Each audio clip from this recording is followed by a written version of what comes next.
Construir um avião que decole e pouse verticalmente é um dos projetos mais difíceis da história da aviação.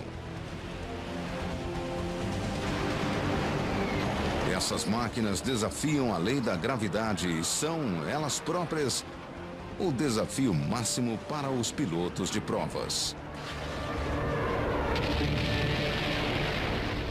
T-10, 9, 8, 7, 6, 5, 4, 3, 2, 1... Super máquinas. Decolagem vertical. O Harrier é o único jato de decolagem e pouso vertical do mundo.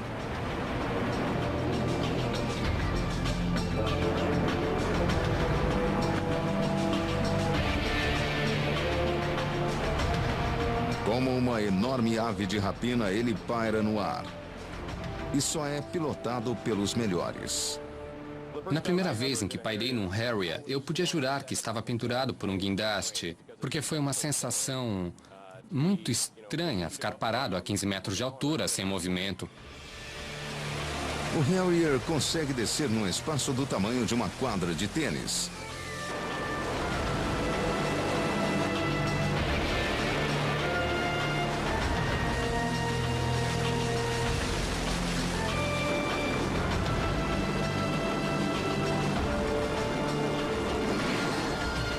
Esse avião tão singular foi projetado para decolar e pousar sem pista.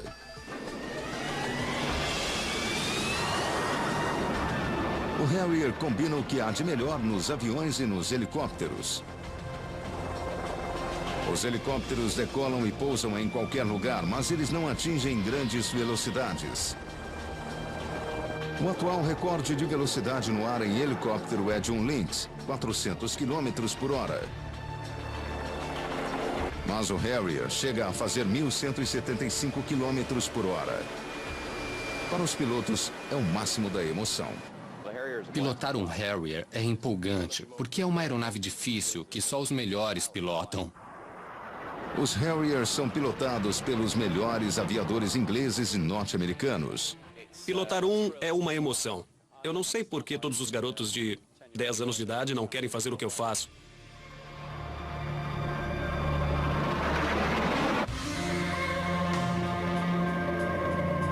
O piloto de Harrier mais experiente do mundo é o fuzileiro naval veterano norte-americano Jack Jackson. Quando você vai para a linha de voo para pilotar um Harrier, é sempre emocionante, não importa quantas vezes já tenha feito isso. Quando você coloca o cinto, é maravilhoso, é uma sensação fantástica, que me deu um prazer imenso durante anos. Jackson tem mais de 5.000 horas de voo em Harriers, mais que o dobro do que qualquer outro piloto no mundo todo. Quando aprendeu a pilotar o avião em 1971, o treinamento era pouco ortodoxo. Não havia aviões de 2 lugares naquela época e nem havia simuladores. O instrutor ficava no chão numa caminhonete. E eu nunca me esqueço que na primeira vez em que decolei eu rezei: meu Deus, se você baixar isto aqui, eu acho que aguento o próximo. E quando o instrutor dizia pelo rádio para você jogar a carteira no chão, é porque você estava a ponto de bater. Atualmente, Jack Jackson é piloto de prova da Boeing, responsável pelos testes de todos os novos Harriers AV-8B. Esse é o AV-8B, o segundo Harrier já construído, e nós o usamos para demonstrações técnicas aqui na Boeing. Olhando pela sucção, você vê um motor enorme, um verdadeiro puro sangue. Este avião tem um motor muito parecido com os dos aviões de voo convencional. Voo normal com as asas. E aqui você pode ver as entradas auxiliares de ar, como nós costumamos chamar aqui. Esse ar extra é usado para pairar, e ele é necessário porque o avião não está inclinado para frente, recebendo ar pela tomada. Agora, com certeza, você quer saber sobre os bocais. Na cabine havia uma alavanquinha do tamanho do meu dedo. Uma alavanca preta que se puxa, e quando se puxa para trás, os bocais descem. Este aqui, este e mais 2 iguais do outro lado. E é assim que ele para, porque quando o jato vai nessa direção, ele vai assim. É como quando você usa o secador de cabelos. Se o coloca assim, o cabelo vai para cá. Assim, o cabelo vai para lá. Bem reto para frente.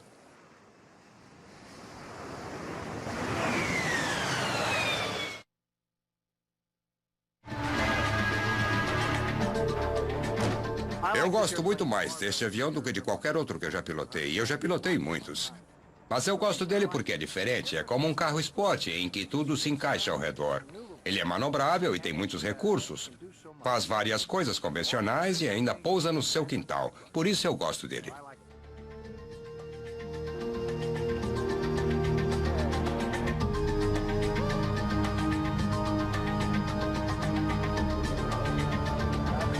Na decolagem, os bocais direcionam o jato para baixo.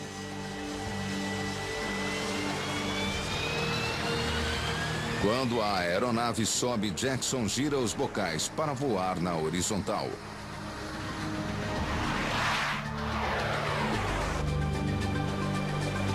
As áreas vermelhas dessa termoimagem mostram o calor abrasador dos gases.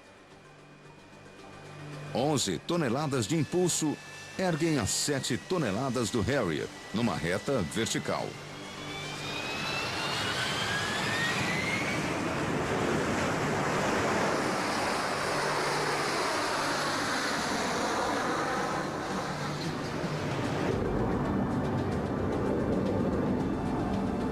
Para descer o avião, Jackson se aproxima da área de pouso como um jato convencional.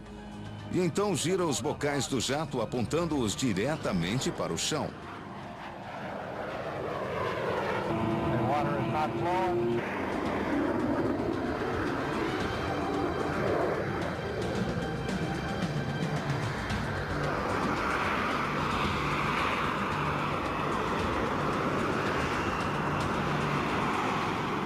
Quando o Harrier está pairando, as asas não dão sustentação. Todo o peso da aeronave se apoia nos jatos dos 4 bocais.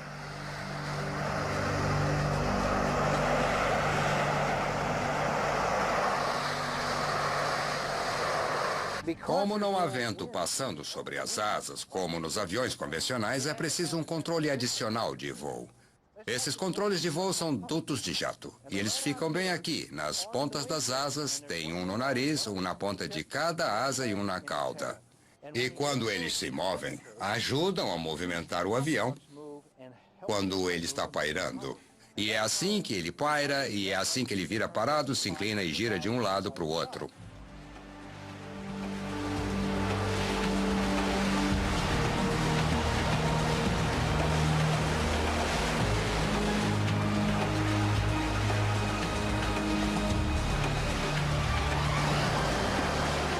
Na termoimagem, os dutos de jato aparecem como pontos de calor nas pontas das asas, no nariz e na cauda. Quando ele paira, o motor funciona com força total. A injeção de água evita o perigo do superaquecimento.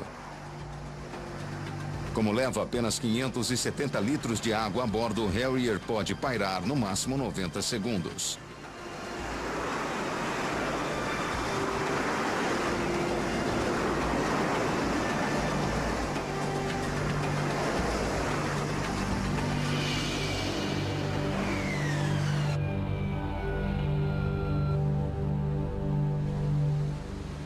A maior frota de Harriers é a dos fuzileiros navais norte-americanos. Eles estão sempre prontos para desembarcar milhares de soldados em qualquer lugar do mundo. Essa força de ataque de 3 navios é liderada pelo USS Saipan. Ele transporta 6 Harriers com um potencial de destruição impressionante.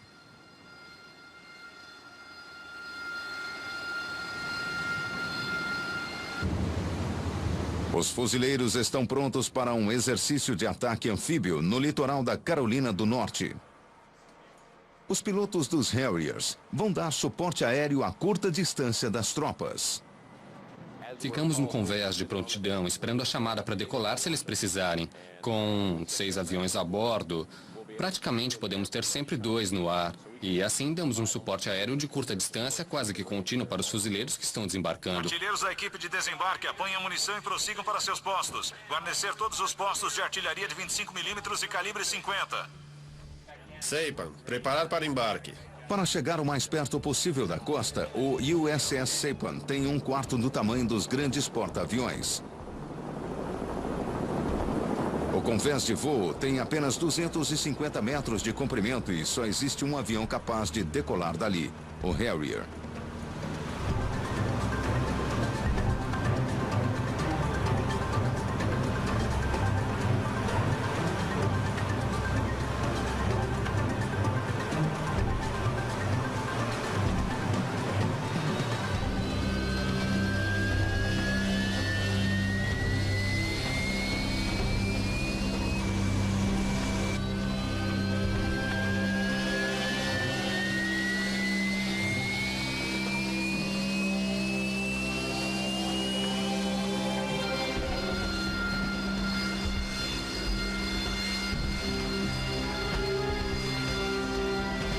Embora o Harrier possa decolar na vertical, quando ele está totalmente armado e abastecido, ele precisa de uma pequena pista.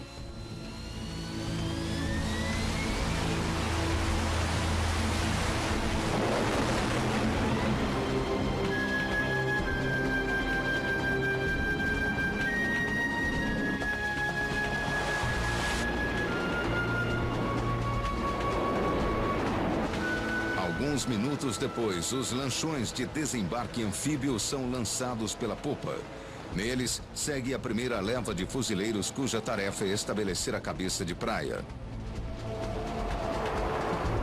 Os Harriers entram para exterminar as posições inimigas e abrir caminho para as tropas.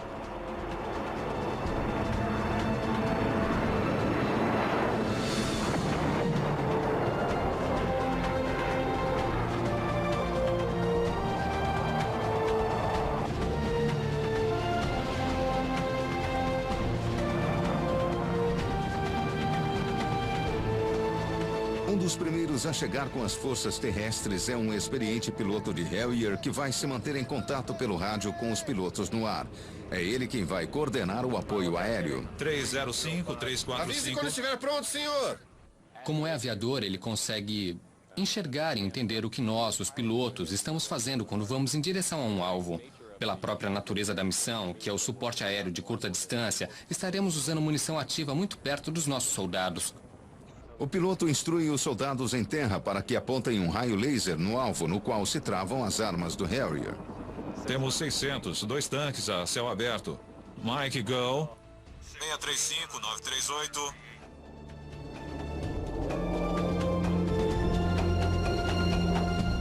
Jato 5, prossiga. Ativar laser. Disparar laser. Disparar laser.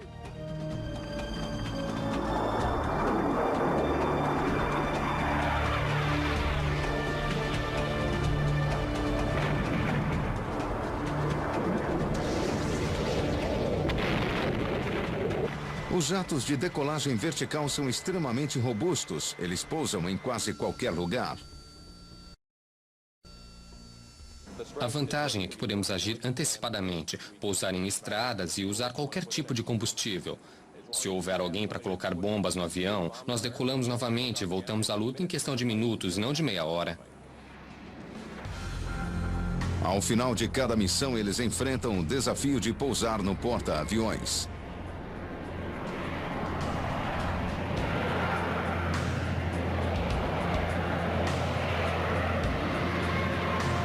Para diminuir a velocidade, os pilotos direcionam os bocais de jato para frente.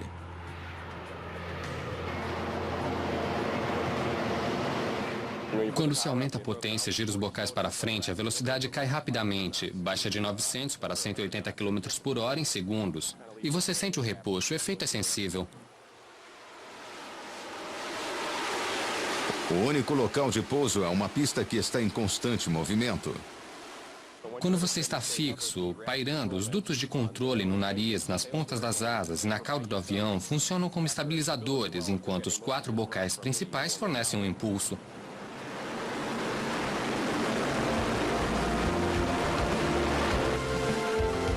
Esses ases dos fuzileiros navais chegaram já a pousar no porta-aviões 10 vezes num único dia. Para eles, pilotar um Harrier é o suprassumo da aviação.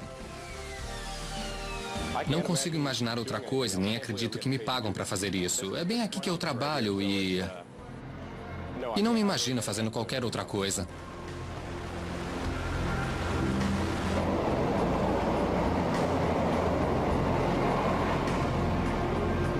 O sistema de controle exclusivo do Harrier é resultado de 50 anos de desenvolvimento. Desde a década de 40, projetistas de todo o mundo vinham tentando criar uma aeronave que decolasse, usando uma pista o mais curta possível. Durante a Segunda Guerra Mundial, a Luftwaffe alemã colocava foguetes nos aviões para diminuir o percurso de decolagem.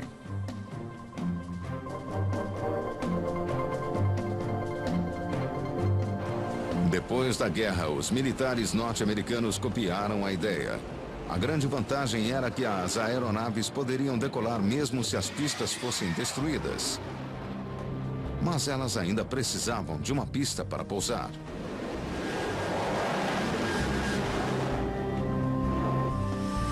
A empresa Ryan tentou um novo enfoque com um avião projetado para decolar e pousar apoiado na cauda.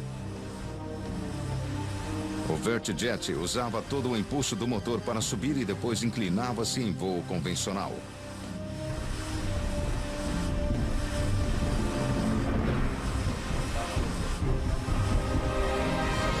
Para voltar ao solo, o piloto tinha que enganchar a aeronave numa plataforma especial. Essa manobra incrivelmente difícil foi considerada impraticável para uma máquina de guerra.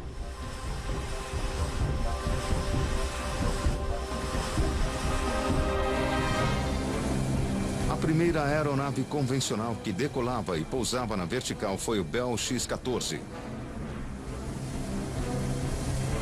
Ele tinha 2 motores a jato no nariz e se mantinha no ar, desviando o empuxo para baixo. Mas ele tinha pouca potência e mal conseguia erguer seu próprio peso. Os projetistas tentaram todos os tipos de configurações de motor.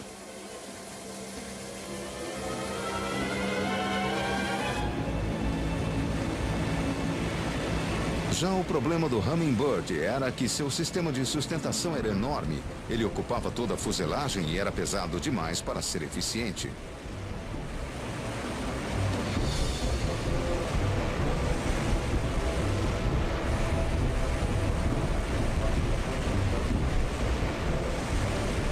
Do outro lado do Atlântico, engenheiros ingleses faziam experiências com o Estratovoador, projetado e construído pela Rolls-Royce, fabricante de motores aeronáuticos.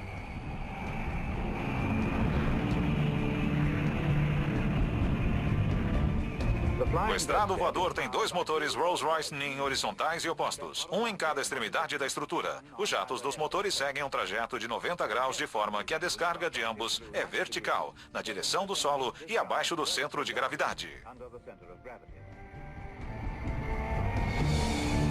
O estrado sustentava seu próprio peso e era controlável. Os ingleses ficaram tão animados com o seu sucesso que foram adiante e construíram o Shorts SC-1. O protótipo tinha 5 motores, 4 para sustentação vertical e 1 para o voo convencional.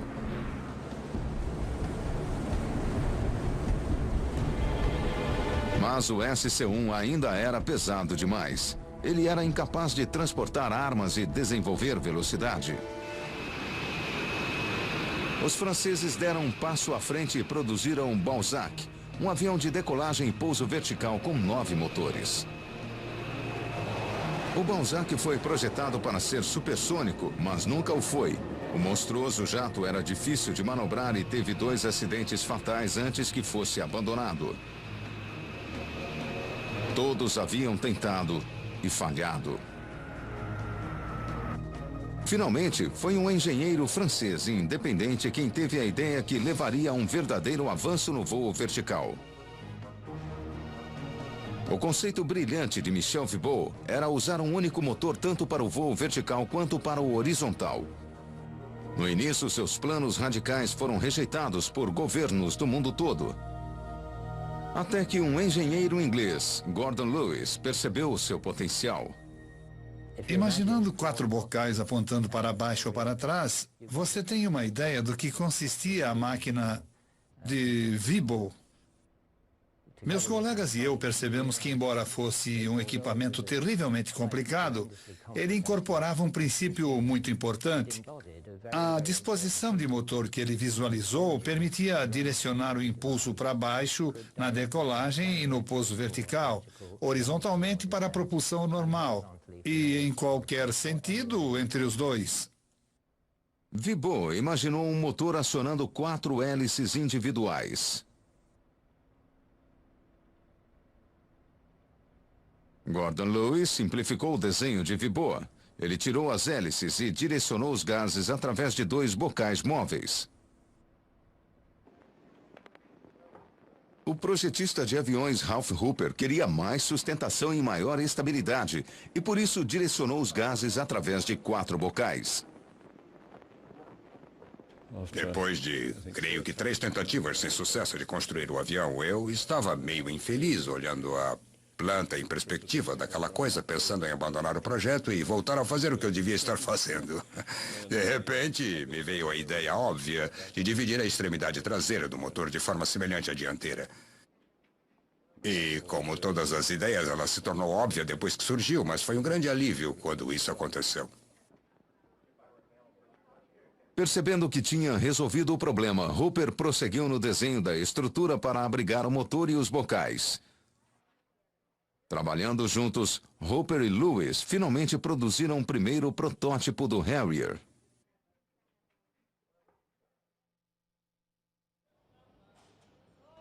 A chave para o desenho revolucionário do Harrier foi o Pegasus, o primeiro motor potente o suficiente para erguer sozinho uma aeronave militar. Por volta de março de 1958, tínhamos alguma coisa que já parecia que poderia funcionar. Mas o novo motor estava longe de ser confiável. Os bombeiros adoravam porque naquela época o motor pegava fogo toda vez que era desligado. O principal piloto de prova, Bill Bradford, testou o Harrier pela primeira vez.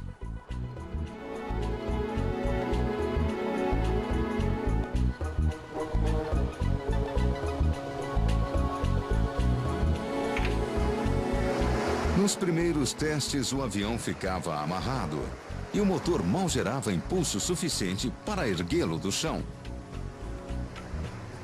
Hoje, lembrando os primeiros testes pairando no ar, foram muito engraçados, porque o empuxo do motor era completamente inadequado. E tiramos do avião tudo que não era essencial. Chegou-se até a sugerir que o piloto perdesse um pouco de peso. O protótipo demonstrou também que era difícil de manejar. Quando finalmente soltaram-se as amarras, Gordon Lewis e Ralph Hooper ficaram particularmente apreensivos. Eu estava paralisado de medo e ansiedade, consciente das deficiências e vendo aquele sujeito em posição, dependendo absolutamente do bom funcionamento do motor. Então eu fiquei meio nervoso.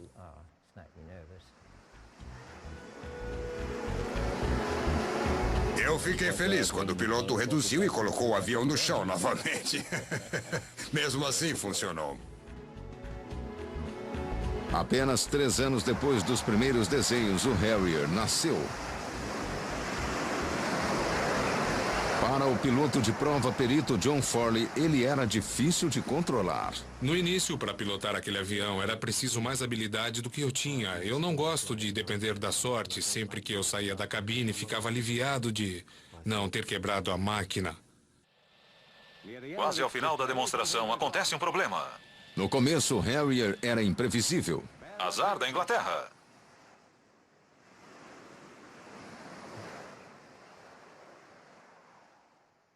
Algumas de suas singulares características de projeto causavam sérios problemas de manuseio. Por exemplo, se o avião não apontasse para o vento com muita precisão, em glissada lateral 0, Durante as transições de aceleração e desaceleração, e se uma das asas estivesse um pouco à frente da outra, ela gerava uma aerodinâmica maior e podia provocar o tonô.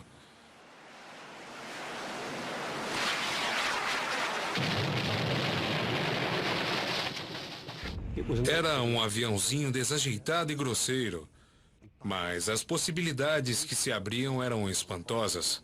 E fora isso, o resto eram detalhes que, sabíamos, os cientistas e os engenheiros resolveriam. Os obstáculos foram vencidos. Em pouco tempo, John Farley dominou a técnica de demonstrar um incrível Harrier.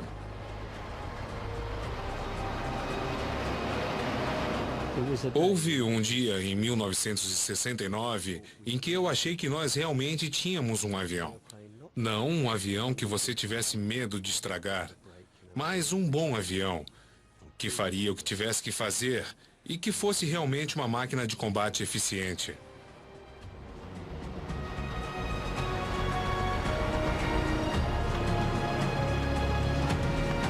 Em 1969, a União Soviética tinha o supersônico MiG-21.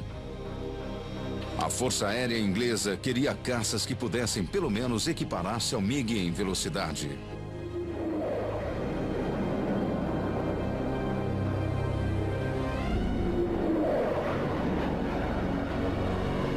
Relutava-se em investir no Harrier, que era incapaz do voo supersônico. Mas outra força militar, os fuzileiros navais norte-americanos estavam prontos para colocar o Harrier em ação. Durante as guerras da Coreia e do Vietnã, o apoio aéreo demorava muito para chegar e dar proteção às tropas no fronte. Os fuzileiros queriam um VTOL como o Harrier, que não precisava de pista e poderia operar bem mais próximo das tropas.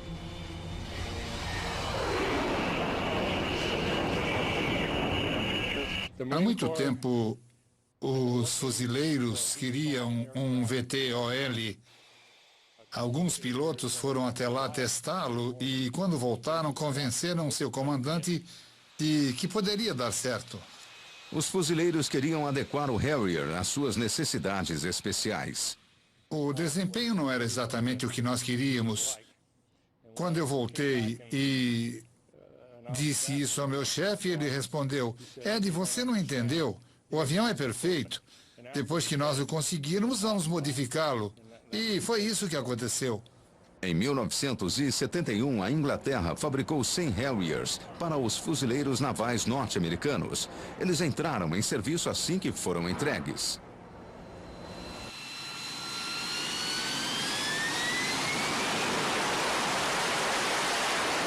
Eu acho que eles estavam tão preocupados com aquele avião que designaram os melhores pilotos.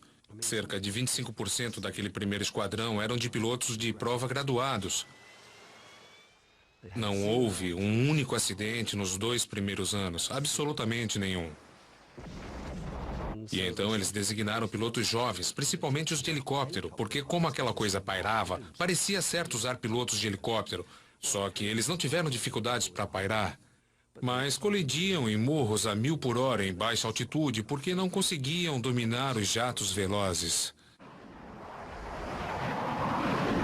Entre 1974 e 1978 aconteceram 19 acidentes.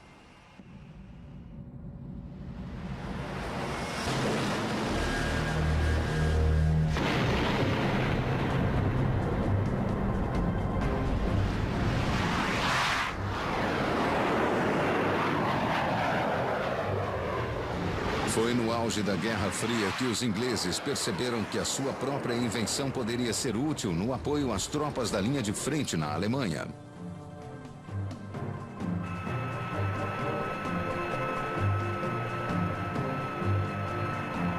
Os aviões poderiam se esconder nas florestas e decolar verticalmente de pequenas clareiras. O Harrier logo se tornou uma peça essencial nas defesas da OTAN, mas hoje a Força Aérea e a Marinha inglesas têm uma única frota de Harriers.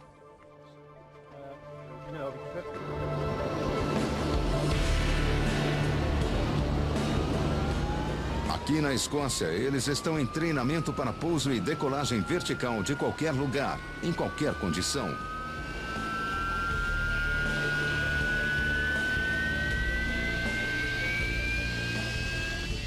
Poison 1, checar flaps. Pista livre em 03.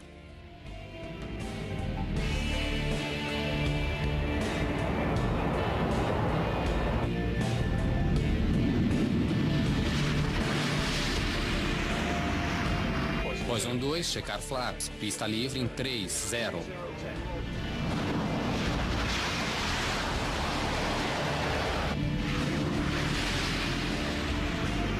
Pat Voigt, piloto da RAF, a Força Aérea Inglesa, está em treino de bombardeio num Harrier de última geração.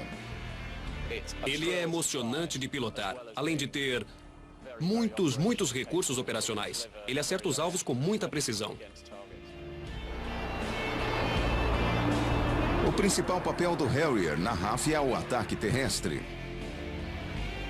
Antes de mais nada, é uma questão de identificar o alvo e colocar o avião em posição para a simulação de jogar a bomba no lugar certo. Imagine que você está no alto de um prédio de 30 metros de altura, olhando para um local que está a 5 quilômetros de distância. E você vai chegar lá em 25 segundos e encontrar o alvo que foi determinado, inclusive o ponto de impacto, dentro dos 10 segundos seguintes. Você está em altíssima velocidade e o alvo pode não ser muito grande. É preciso concentração, mesmo para voar a 30 metros de altura numa velocidade dessas.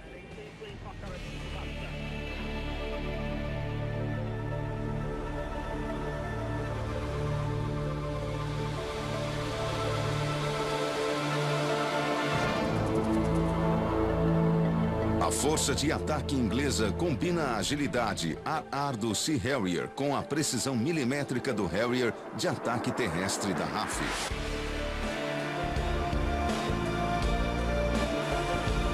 Como os fuzileiros navais norte-americanos, a força inglesa está sempre a postos para entrar em ação em qualquer lugar do mundo.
O Harrier ainda voa com o motor Pegasus original, projetado há 40 anos.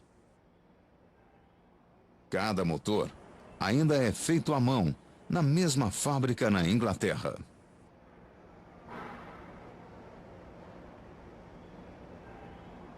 Com os novos metais e cerâmicas, os engenheiros conseguiram aumentar a eficiência do Pegasus e dobrar sua potência. Os motores terminados são enviados para a linha de montagem da Boeing em St. Louis, no Missouri, onde são instalados na estrutura. O Harrier 2 de hoje tem o mesmo desenho básico com os 4 bocais ajustáveis, mas a estrutura foi consideravelmente modificada. O Harrier 1 original, que foi um produto da Rolls-Royce e depois da Hawker Siddeley, era todo construído em metal. Quando passamos para o Harrier 2, usamos tecnologia mais moderna, com materiais compostos. As asas e a fuselagem dianteira são feitas de materiais compostos que têm a vantagem de ser mais leves, oferecendo a mesma resistência. Mais leve e com mais potência, o Harrier 2 transporta mais armas do que nunca. Durante a Guerra do Golfo, os fuzileiros navais utilizaram 88 Harriers, operando muito mais próximos da linha de combate do que os bombardeiros convencionais.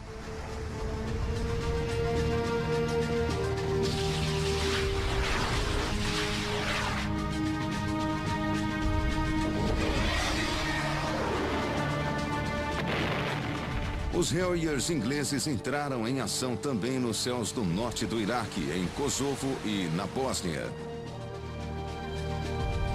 O Harrier ainda é a única aeronave de decolagem e pouso vertical do mundo que comprovadamente funciona. Ele ainda tem pela frente uma vida útil de uns 15 anos e, com essa estrutura, ela vai continuar evoluindo. Desde que o Harrier surgiu há mais de 30 anos, nenhuma outra aeronave chegou perto de igualar seu desempenho no voo vertical. Mas ele ainda tem uma grande desvantagem. Não é supersônico.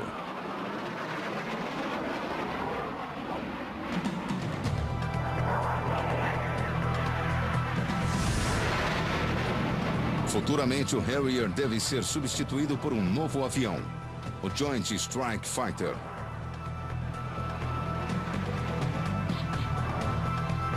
A proposta é que o Joint Strike Fighter seja supersônico. A aeronave deverá ter 3 versões. A primeira será um caça-bombardeiro de decolagem convencional.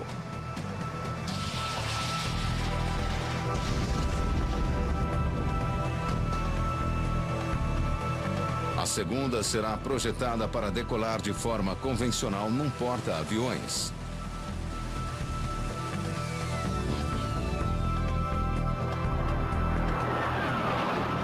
A terceira será a primeira aeronave de decolagem e pouso vertical capaz de voar mais rápido que a velocidade do som.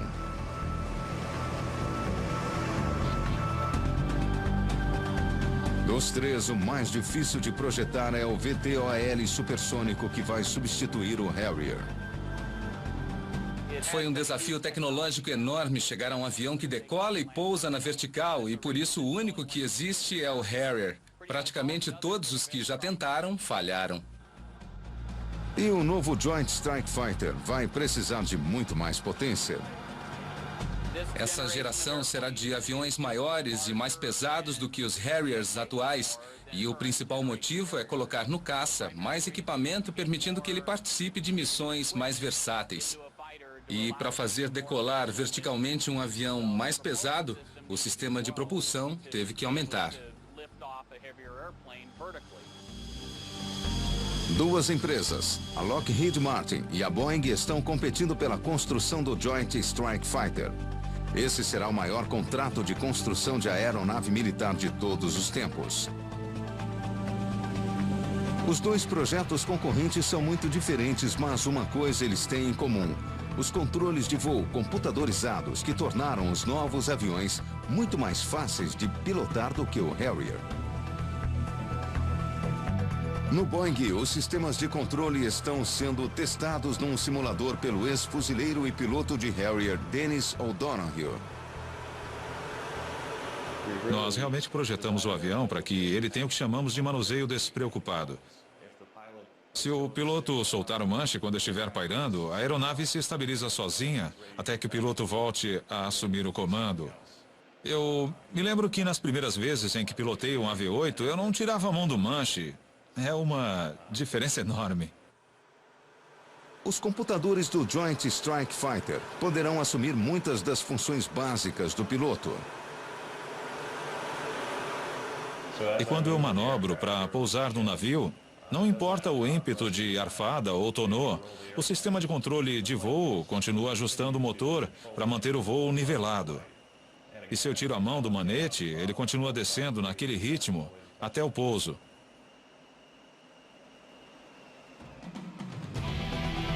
O primeiro voo do Joint Strike Fighter será um salto à frente em termos de desenho aeronáutico. O primeiro caça supersônico de pouso e decolagem verticais. Atualmente, os fuzileiros navais também precisam de uma aeronave mais veloz para transportar soldados e equipamentos. Por isso, os projetistas vêm trabalhando numa máquina de decolagem e pouso verticais completamente diferente. Nos últimos 40 anos, eles vêm tentando criar um avião de transporte de tropas que decole como um helicóptero e voe à velocidade de um avião.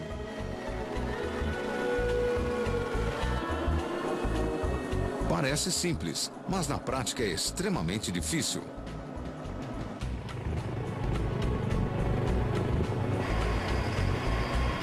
Os projetistas resolveram o problema com um híbrido singular, o V-22 de rotor inclinado. Depois de uma ampla avaliação do protótipo, ele está prestes a entrar em operação com os fuzileiros navais dos Estados Unidos. Ao contrário do Harrier, esta é uma aeronave que voa com asas rotativas, um giroavião, e não um avião a jato. Por isso, ela tem o mesmo fluxo de combustível quando está pairando ou voando como um avião.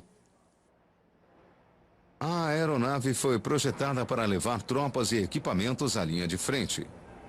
A rampa e a porta, o conjunto de rampa e portas divididas, permite um acesso amplo e fácil à cabine para embarque ou desembarque de até 24 combatentes ou até 9 toneladas de carga. É muito fácil entrar e sair do avião.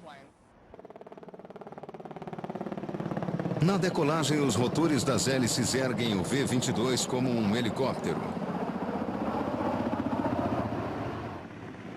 À medida que a aeronave ganha velocidade, os rotores inclinam-se gradualmente para frente e funcionam como hélices convencionais.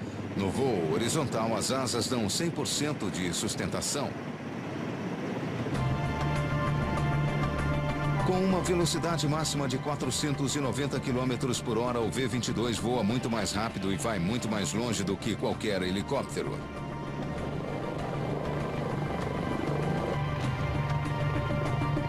Esse enorme avanço no voo vertical tornou-se possível graças aos investimentos militares, mas essas máquinas têm outras funções. O desenho do V-22 foi modificado para uma aeronave civil de 9 passageiros com potencial para revolucionar o transporte interurbano.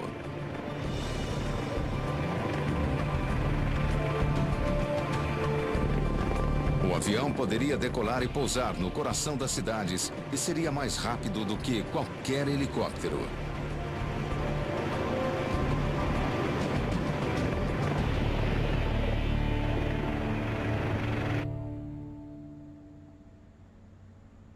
É até possível que, no futuro, a tecnologia de decolagem e pouso vertical venha a revolucionar os carros de passeio.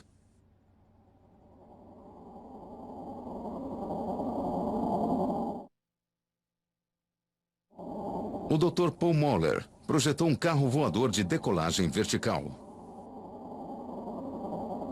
Nós temos um recurso natural que é muito pouco usado no mundo de hoje, o espaço aéreo. Ele está lá e raramente é ocupado, enquanto as pessoas estão em terra presas no trânsito.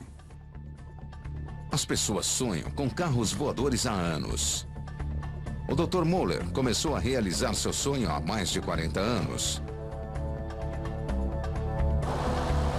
Ele desenvolveu vários protótipos e já provou que seu conceito básico funciona.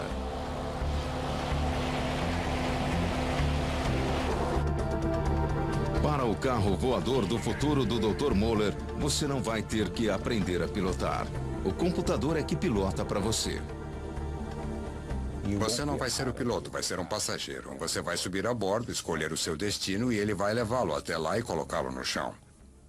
Você pode decolar na vertical de seu quintal e depois passar a aerodinâmica ou voo convencional. Com veículos particulares assim, as pessoas poderiam ir de casa para o trabalho em minutos. Os carros voadores eliminariam os congestionamentos nas rodovias. Computadores de bordo estariam em contato com satélites GPS, evitando as colisões. Os carros voadores percorreriam estradas eletrônicas no céu.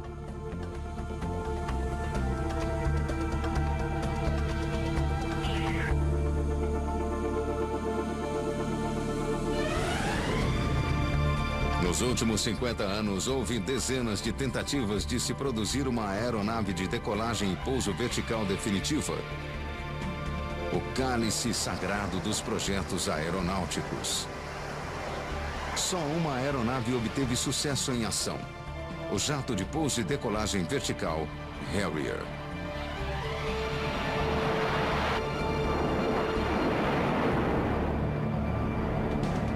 Versão brasileira, DPN Santos.